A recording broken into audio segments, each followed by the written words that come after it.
ข้อ 3 จงคิดไล่ลวงยาวของเงาฮูบจ่วย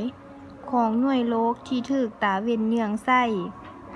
เส้นผ่ากลางของตาเว้นเกือบเท่า109เทื่อของเส้นผ่ากลางของหน่วยโลกและตาเว้นอยู่ห่างกันประมาณ15 คูณ 10 กำลัง 4 กิโลเมตรนับจากเม็ดใจกลางของพวกเขาเราสามารถแปลงรูปได้คือดังนี้ก็คืออันนี้แม่นตาเว้นอันนี้แม่นหน่วยโลกตาเว้นส่องแสงใส่หน่วยโลก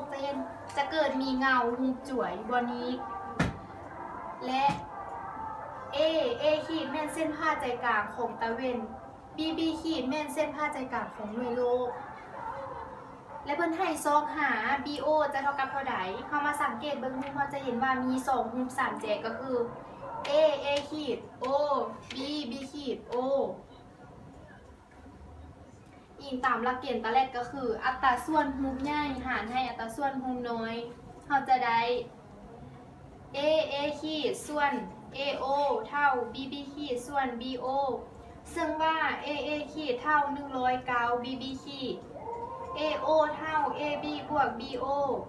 เรามาถอนเอา BO เราจะได้ AO คูณ BB ขีดส่วน AA ขีดเท่า AB บวก BO คูณ BB ขีดส่วน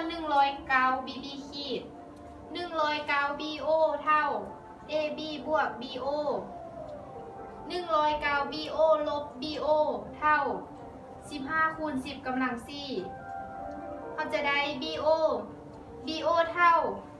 15 คูณ 10 กำลัง 4ส่วน109เท่า 1,300 กิโลเมตร